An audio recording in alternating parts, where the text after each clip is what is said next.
Start చేయి. నమస్తే అన్న. నమస్తే అండి. బాబాయ్, ఇప్పుడు ఎంపీ ఎలక్షన్ జరుగుతున్నాయి బాబాయ్. పైన మోడీ ప్రధానమంత్రి రాహుల్ గాంధీ అవుతారా? మన లెక్క ప్రకారం అయితే మోదీ గారే అవుతారండి. మోదీ గారు ఆయన మంచి పనులు చేశారు కానీ చెడ్డ పనులు అయితే ఏం చేయలేదు. అందరికీ మంచి పనులు చేస్తున్నారు. ఏం నచ్చింది బాబాయ్ మోడీ గారు దాంట్లో? మోదీ ఇప్పుడు ఇంతకుముందు కాంగ్రెస్లో చేయని పనులని ఆయన గారు చేస్తున్నారు. ఇప్పుడు అయోధ్య రావణ కట్టారు, ఎప్పటి నుంచి అనుకున్నారో అది ఆఫ్ చేశారు, అది కట్టారు.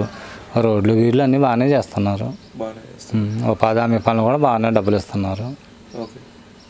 ఉపాధి హామీ పథకం కింద బాగానే ఇస్తున్నారు. అది ఇప్పుడు ఇక్కడ కాంగ్రెస్ 60 మీరు ఇంతకుముందు మీరు కాంగ్రెస్ ప్రభుత్వం చూశారు 60 సంవత్సరాలు, 10 సంవత్సరాల్లో మోడీ పరిపాలన చూస్తారు. వీటికి దానికి డిఫరెన్స్ ఏముంది బాబాయ్? కాంగ్రెస్ ఇదివరకు మరి ఏం చేశారో మనకైతే తెలియదు. ఈ 10 సంవత్సరాలలో మోదీ గారు అయితే పర్వాలేదు, అన్ని పనులు బాగానే చేస్తున్నారు. లేడీస్కి గ్యాసులు ఇస్తున్నారు. అప్పుడు తక్కువలో ఇచ్చారు కదా కొంతమందికి ఫ్రీగా ఇచ్చారు దీపం. కొంతమంది జీరో అకౌంట్లలో డబ్బులు వేస్తున్నారు. అవి జరుగుతున్నాయి. కరోనాలో బాగానే చూశారండి అందరికి. టీకాలు వేయించుకున్నాము 2 సార్లు చేశారు. దానివల్ల మనకి ప్రాబ్లమే అనిపించలే. ఇక్కడ ఇప్పుడు అనంతరంలో ఉన్నాం బాబాయ్. ఇక్కడ గ్రామంలో ముఖ్య సమస్యలు ఏంది బాబాయ్?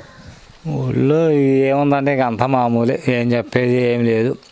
అప్పుడు ఆయన చేశారు కేసీఆర్ గారు. 5 లక్షల ఇల్లులు అన్నారు, కొంత 20 ఇల్లులు ఇచ్చారు. తర్వాత 3 లక్షలు అన్నారు, అవి ఆగిపోయినాయి. ఆయన మీద రక్తగలికి కాంగ్రెస్కి వేశారు. మరి ఇది ఏమైందో తెలియదు. ఓకే బాబాయ్, ఇప్పుడు ఇక్కడ బీజేపీ నుంచి తాండ్ర వినోద్రావు గారు ఈసారి నిలబడ్డాడు బాబాయ్. మీ ఆశలో బిడ్డ వాస్తవ్యుడు 2-3 సార్లు తిరిగింది. 2-3 సార్లు వచ్చింది వ్యాను. నిన్న నామనాగేశ్వరరావు గారిది వచ్చింది. ఇక్కడ ఎట్లుంది బాబాయ్ ఈసారి ఎవరికి ఓటేద్దాం అనుకుంటున్నారు జనాలు? ఏమోనండి, అందరూ అభిప్రాయం అయితే మనకు ఈసారి అయితే మేమైతే మోదీ గారికి వేద్దాం అనుకుంటున్నాం ఎంపీకి. ఇంకా కాంగ్రెస్ ఏంటనేది డిసైడ్ అవ్వలేదు. నామగారిని అయితే చూసినాం, ఈసారి ఏం చూద్దామని. ఇప్పుడు కాంగ్రెస్ 100 రోజుల పరిపాలన ఎట్లుంది బాబాయ్? ఇందులో కొత్తగా ఏముందండి, కొత్తది లేదు, పాతమానే లేదు. ఎదుర్కొన్నాయే ఉన్నాయే జరుగుతున్నాయి అంతే. కరెంటు ఉచిత కరెంట్ ఇస్తా అన్నాడు. కొంతమందికి వచ్చినాయి, కొంతమందికి ఇంకా రాలేదు. అది జీరో బిల్లులు కొంతమందికి వచ్చినాయండి. రాని వాళ్ళకి రాలేదని చెప్పలేము. కొంతమందికి వచ్చినాయి, కొంతమందికి రాలేదు. రైతులకి 2 లక్షలు రుణమాఫీ ఇస్తాను బాబాయ్. అవలేదు. ఎలక్షన్ కోడ్ అయినా చేస్తానే అంటాడు, ఆగస్టులో చేస్తానే అంటాడు.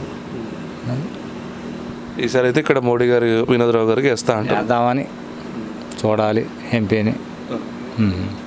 ఓకే బాబాయ్, థ్యాంక్స్.